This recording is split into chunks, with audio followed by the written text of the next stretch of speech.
FM 98 دوستی channel کے اسلام آباد اسٹوڈیو سے پروگرام ہم قدم کے ساتھ ناصر محمود خان حاضر خدمت ہے۔ السلام علیکم۔ امید ہے آپ سب خیریت سے ہوں گے، اپنا اور اپنوں کا خیال رکھتے ہوں گے، اور سال 2023 کے 10ویں مہینے کا 18واں دن آپ کا اچھا گزرا ہوگا۔ منڈے ٹو فرائیڈے یہ پروگرام آپ کے لیے پیش کیا جاتا ہے، جس میں اہم علاقائی اور بین الاقوامی خبروں پر تبصرے اور تجزیے پیش کرنے کے ساتھ ساتھ ہم اپنے برادر دوست پڑوسی ملک چین میں ہونے والی پیش رفت سے بھی آپ کو آگاہ کرتے ہیں۔ جیسے کہ آپ سبھی جانتے ہیں کہ بیجنگ میں belt and road initiative forum کا PRI فورم کا اجلاس جو ہے وہ آغاز اس کا ہوا ہے آج باقاعدہ طور پہ، جس سے بہت ہی کلیدی خطاب کیا اس افتتاحی اجلاس سے چین کے صدر شی جن پنگ نے۔ اس پر تھوڑی سی بات کریں گے، اور ساتھ ہی ساتھ یہ سمجھنے اور جاننے کی کوشش کریں گے کہ ایک دہائی میں بیلٹ اینڈ روڈ انیشیٹو جو ہے، اس کا مالیاتی انضمام جو ہے، اس کا عالمی اقتصادی تعمیر میں کیا حصہ ہمیں نظر آتا ہے، یہ کس طرح سے یہ گلوبل اکنامک کنسٹرکشن میں کیا اس نے تعاون دیا ہے، اس کو کیسے شیپ اپ کرنے میں اس نے مدد دی ہے۔ ہمارے ساتھ اس وقت ٹیلی فون لائن پہ موجود ہیں سینئر تجزیہ کار اور چین کے امور کے ماہر خالد تیمور صاحب۔ السلام علیکم۔ جی وعلیکم السلام۔ بہت بہت شکریہ آپ کے وقت کا۔ خالد صاحب، BRI فورم کا اجلاس شروع ہو گیا، اور پاکستان کے نگراں وزیر اعظم انوار الحق کاکڑ صاحب بھی اس میں پاکستان کی نمائندگی کر رہے ہیں۔ دنیا بھر سے بہت سے ممالک کے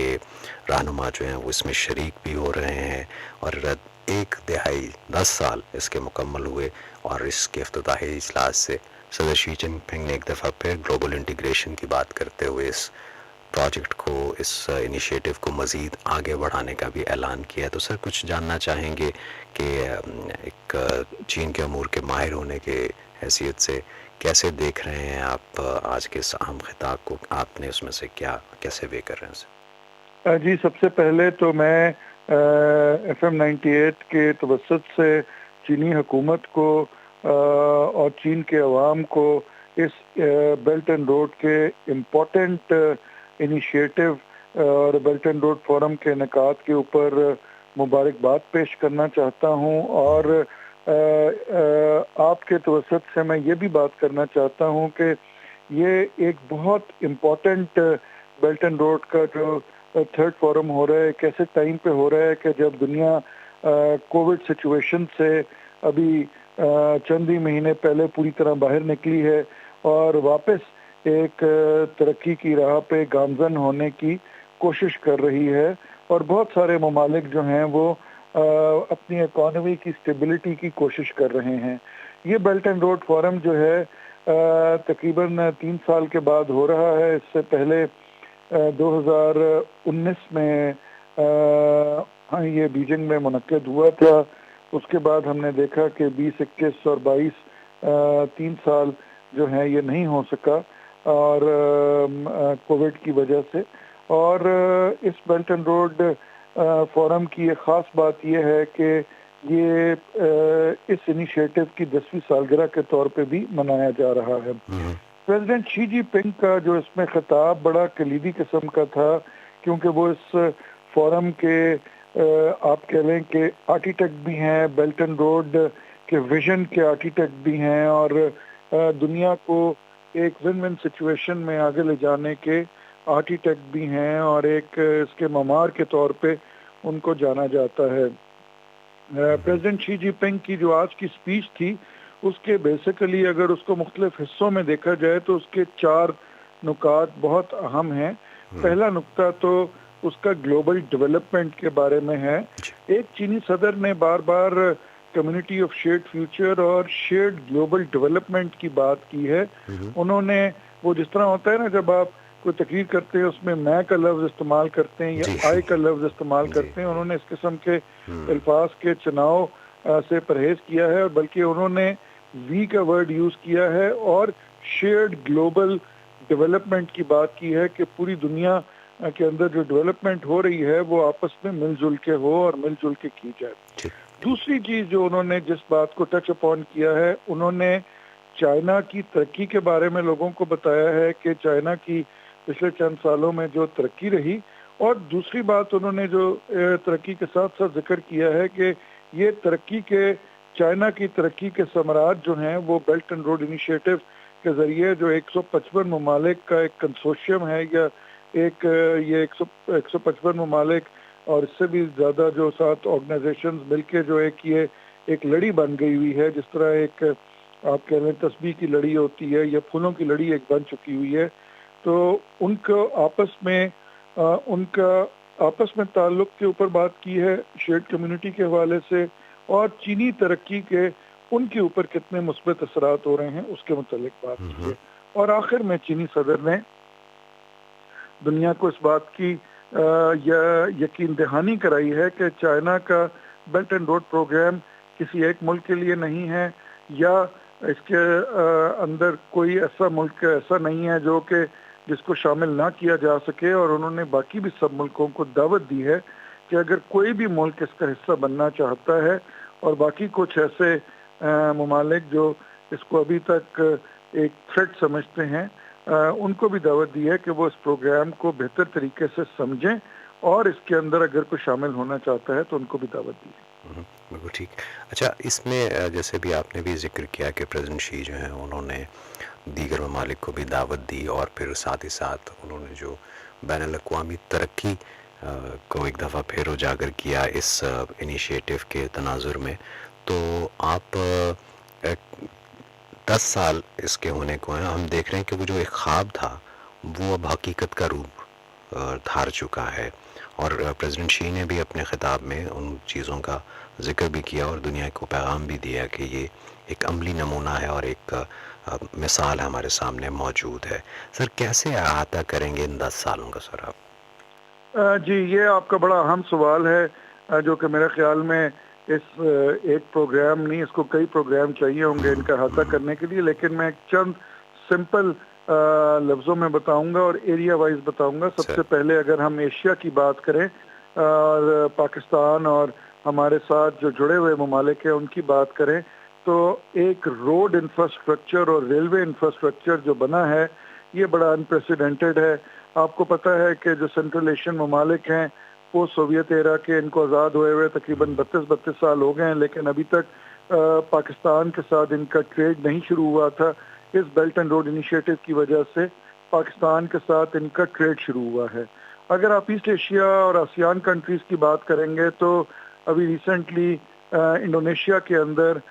فاسٹ ٹرین کا افتتاح کیا گیا ہے، جو کہ ایک BRI کا بڑا پروجیکٹ ہے. اس کے علاوہ اگر آپ افریقن کنٹریز میں بات کریں تو افریقن کنٹریز کے اندر بھی انفراسٹرکچر ڈیولپمنٹ بہت زیادہ کی گئی ہے. اگر آپ ایسٹرن یورپین کنٹریز کی بات کرتے ہیں تو وہاں بھی انفراسٹرکچر ڈیولپمنٹ کی گئی ہے. تو پچھلے 10 سال کے اندر اگر صرف ایک ٹیگ لائن ہو کہ جی 10 سال میں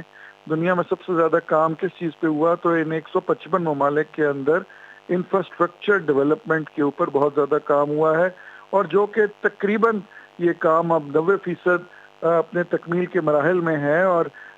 جو تجزیہ کار ہیں ان کے تخمینے کے مطابق 2025 تک بیلٹ اینڈ روڈ پروگرام جو ہے وہ پوری طرح پوری دنیا میں ایکٹیویٹ ہو جائے گا. ٹھیک. اچھا، تو اب ہم آتے ہیں تھوڑا سا دیکھنے کی طرف کہ یہ جیسے ہم نے دیکھا کہ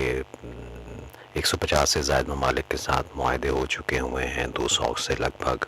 1 خرب ڈالر کا تقریباً ایک کہہ لیجیے کہ سرمایہ جو ہے وہ ہمیں اس میں اب نظر آتا ہے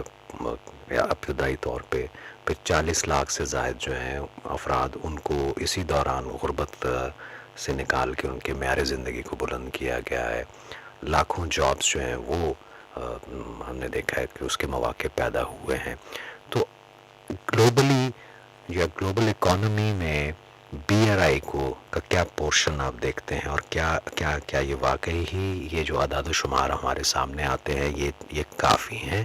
یا جو جس تناظر میں دنیا اس وقت مختلف سے کانفلکٹس کا شکار ہے، مختلف بحرانوں کا شکار ہے، اس میں BRI سے حاصل ہونے والے جو ثمرات ہیں اس پہ اگر آپ تھوڑی سی روشنی ڈال سکیں تو؟ جی، یہ جو اعداد و شمار سامنے آ رہے ہیں، یہ زیادہ تر ان میں سے اعداد و شمار جو ہیں وہ ویسٹرن میڈیا نے جاری کیے ہیں، جو کہ میں کسی حد تک سمجھتا ہوں کہ صحیح نہیں ہے.